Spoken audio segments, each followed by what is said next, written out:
Hi guys, this is gsn.com and I'm here with a review of the Huawei P40 Lite 5G. I knew you already knew there's a P40 Lite, but did you know that there's a 5G version of it? Okay, so it changes the backside, it replaces the plastic with glass, it changes the main camera, adds a much more powerful CPU, and of course 5G connectivity. The price is still pretty decent, $350, and this product was launched in May 2020, so it's still rather fresh. Okay, so let's see what we're getting here. Now, aside from the hue we have here, this space silver, there's also crushed green and midnight black. Now, when it comes to the measurements, this is a handset I can perfectly handle. It reminds me of the ways I used to handle the P9 Lite and the P10 Lite, P20 and P30 Lite. So, in general, the P Lite series was very easy to handle and comfy. The build is superior on account of having glass at the back, glass at the front, and what appears to be a metal frame in between, although it may be plastic in the end. The thickness is 8.6 millimeters and the weight is 189 grams. The phone doesn't draw too many fingerprints towards the backside, so that's nice. The camera doesn't protrude very much, and once again it's pretty decently easy to wield with a single hand. The build quality is definitely superior to the Huawei P40 Lite 1, and it's a quite resilient phone, and the bezels are, I would say, decent in size. Now, if you want to talk about the display, what we're getting here is a 6.5-inch screen. It's an IPS LCD with a resolution of 2400 over 1080 pixels and an aspect of 20:9. There's also the HDR 10 Plus support, which is always a big plus. Now, as you can see, we have a bit of a chin at the bottom, and the punch hole cutout is, I would say, reasonable in size. Not the smallest, not the biggest, reasonable. Okay, now if you want to get to the nitty-gritty, you're going to have to check out a test video. So that's what we have here. So here we go. We have the let's see, HDR test video. There's a typical one that we always employ, and I'm going to opt for this option. Okay, so now we can properly enjoy it and we can actually feel the screen, and here we go. Now, as you can see here, we have pretty vivid colors, even though the image feels a bit whiter than we're accustomed to on mid-range handsets. So a bit whitish. The view angles are quite wide and pleasing. The brightness was on the good side, even though in a very strong sunlight, the contrast may not be able to, well, face it, so the screen may not be very legible. But for a mid-range phone at $350, I would say it's okay, color-wise and brightness-wise. Keep that in mind, it's a bit whiter, this panel, compared to what you're accustomed to. Now, we also did a bunch of benchmarks and tests for the screen. We applied them and we published them on our sister site, and we achieved a level of 412 lux units. This is at the limit of performance, as we call it. Basically, everything past 400 lux is, well, nice performing. So it goes past the Motorola One Action and several other handsets out there, including some of the Galaxy S20 series, which is not bad. However, it's scored below the Huawei P40 Lite, the Xiaomi Mi A3, and the Samsung Galaxy A41. Okay, now if you want to do modifications and tweaks of the visual experience, you can go here. You got your brightness, including automatic. You got your color mode, and it's actually here, color mode, normal or vivid, depending on your preference. And you can also opt for this area, color temperature, default or cool. Okay, there's the eye comfort, the ebook mode, dark mode, text and display size, and other display settings. All in all, I'm pretty happy with the screen for a mid-range phone, and now we proceed to other features. And when I say other features, I'm talking about the innards of the phone. So inside we find a very powerful CPU. This one is the Kirin 825G. It's supposed to be the equivalent of the Snapdragon 765G. It's a 7 nanometer CPU, octa-core, with a hexa-core GPU, accompanied by 6 gigs of RAM on this handset and 128 gigabytes of storage. We also have a Nano Memory card slot, the proprietary solution from Huawei. It shares the SIM slot. The good news is that we didn't encounter any trace of lag, so there were zero problems with the performance, there were no stutter, there were no freezes, absolutely no problems with the performance of the device. Obviously, we also did a bunch of benchmarks, and let's see what came out of that. So in Antutu 8, as I told you before, the performance is actually quite impressive here. Here we are able to beat the OnePlus Nord, the Oppo Reno 3 Pro 5G, and the Motorola Edge. We're only below flagships like the Xperia 5 and Galaxy S10 5G, flagships from last year. When it comes to Geekbench 5 in the multi-core subtest, once again a solid result above the Huawei Nova 5T and Galaxy S10 5G, of course also the OnePlus Nord, and only below much more premium handsets. And graphics wise, things are still solid as well. In 3D Mark Slingshot Extreme ES 3.1, a very solid score above the Galaxy Note 10 Lite, the iPhone SE 2020, which has a very solid CPU inside, and also above quite a few other models.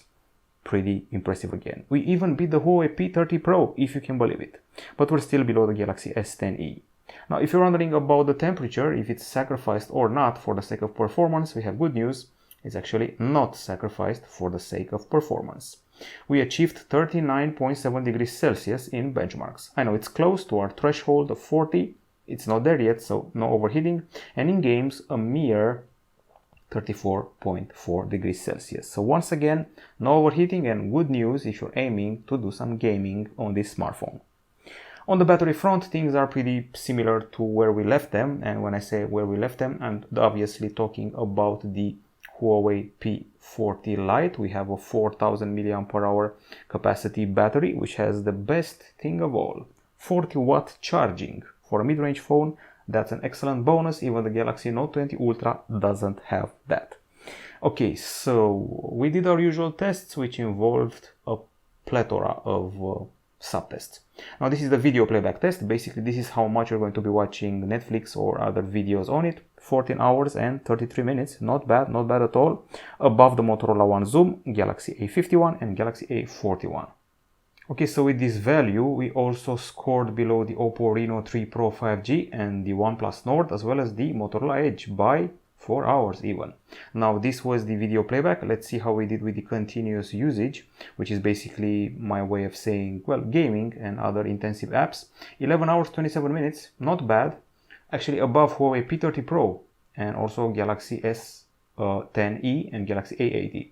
But once again below the big rivals from the 5G mid-range segment, below the Motorola Edge, OnePlus Nord, Oppo Reno 3 Pro 5G.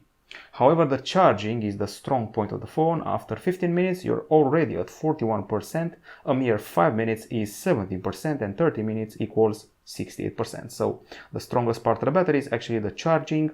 1 hour is 99%, so you're good to go. Okay, so I think it's time to address the acoustics. We only have a singular speaker here. You will not cover it with your hand in landscape, so that's the good news. We have the proprietary player from Huawei, which also includes its own store for purchasing music, and here we go.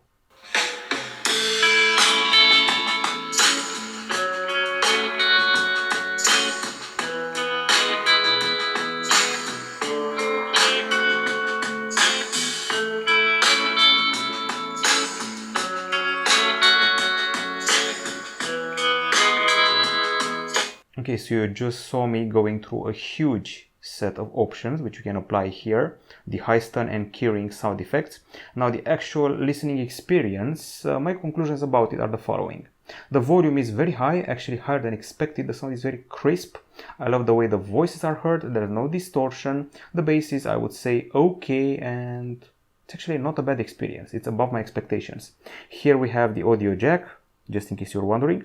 And another thing that we have here is the, tests that we did. A bunch of tests with a decibel meter.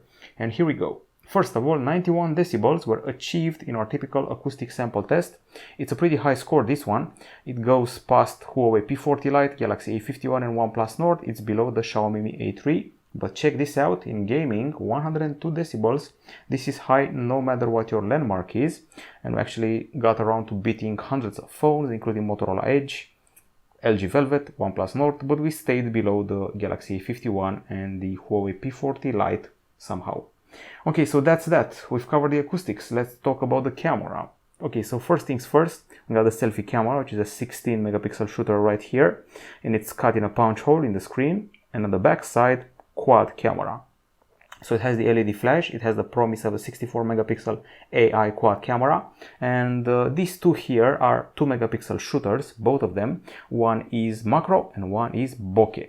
And then we have the ultra wide camera, 8 megapixel, and also have the 64 megapixel main camera, which is the powerhouse of the phone, f1.8 aperture. Options include a night mode, panorama, HDR, there's also slow motion, macro of course, and the other typical options you'd find on a mid-range handset nowadays. Okay, so we go into the gallery. We have a pretty huge number of photos. Let's check out the albums. It's actually 281.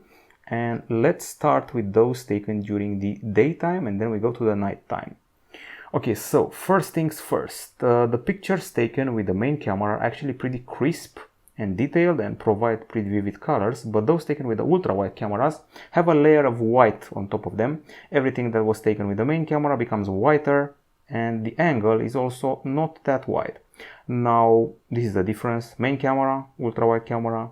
Okay, and here we started to zoom in, and the zoom is actually not bad for a digital one, lacking a telephoto camera.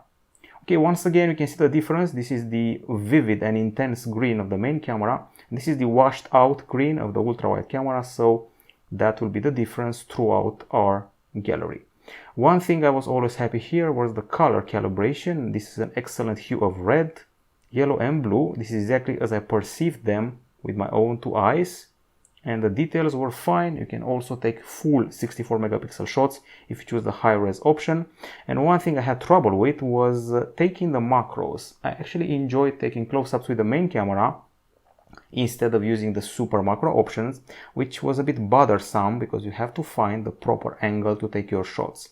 We do have some cool shots of flowers, mind you, but the blurry ones are taken with the macro camera and it takes a bit of doing. So stick to the main camera for your close-ups. You'll be much more satisfied, even though you cannot get as close.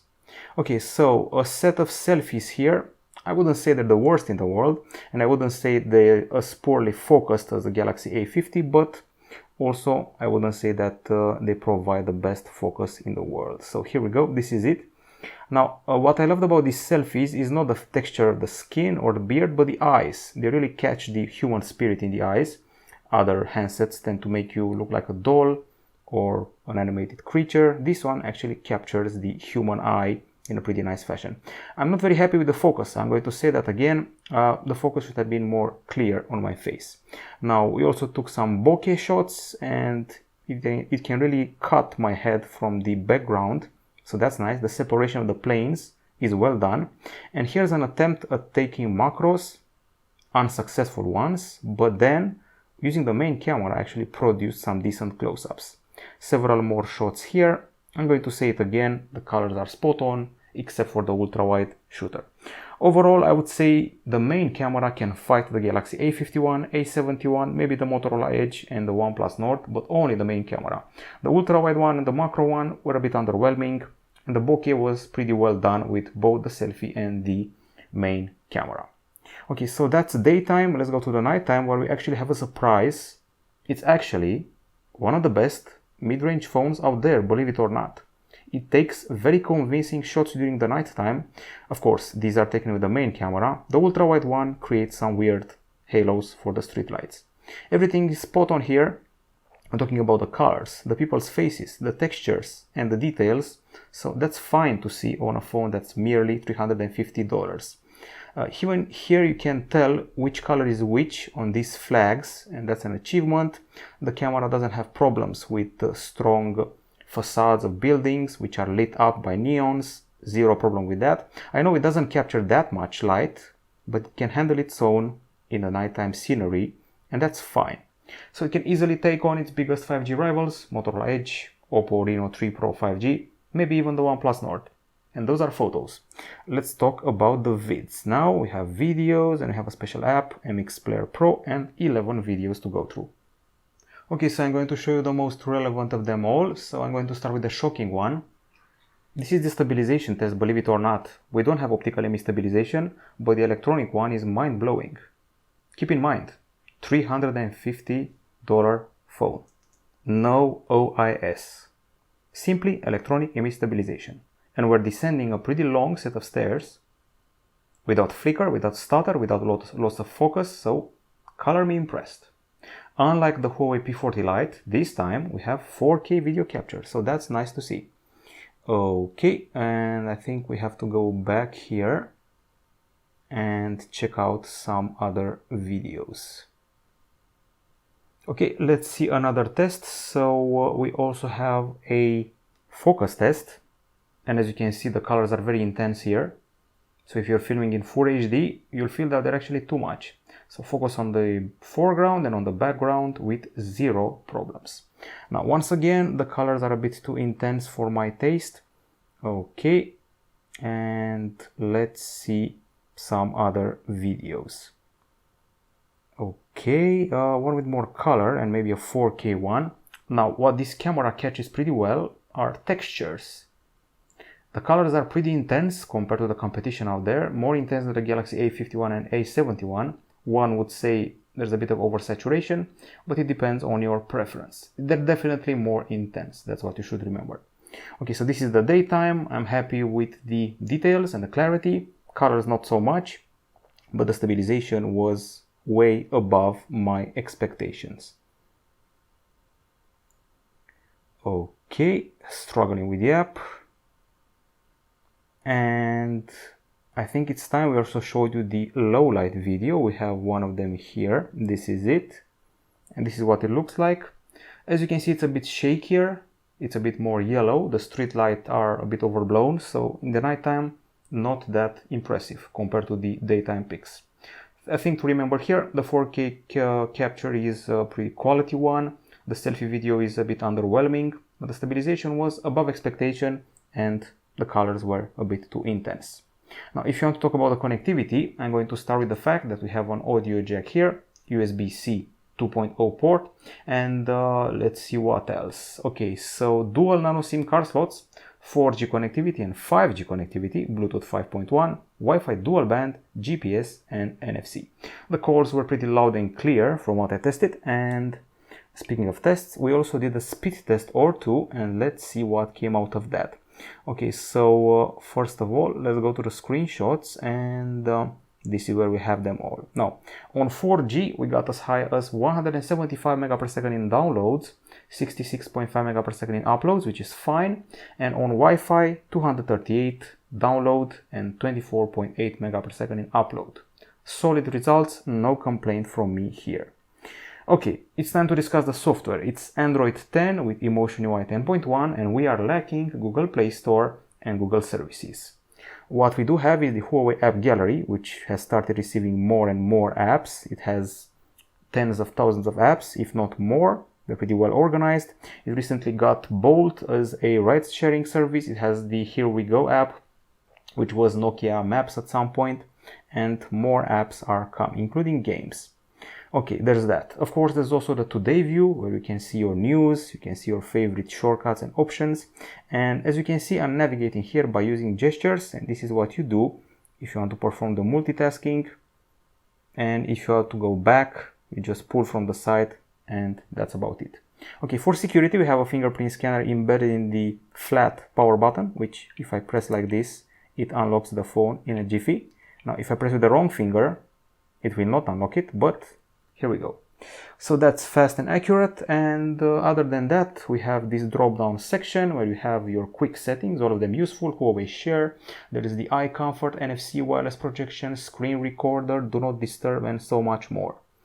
Okay, let's see if we forgot anything. Into the settings, you have the connectivity options, home screen, display, biometrics, digital balance, which is basically a way of not becoming addicted to the phone. And if you pinch the screen, you can tweak your wallpaper, widgets, transitions, and home screen settings.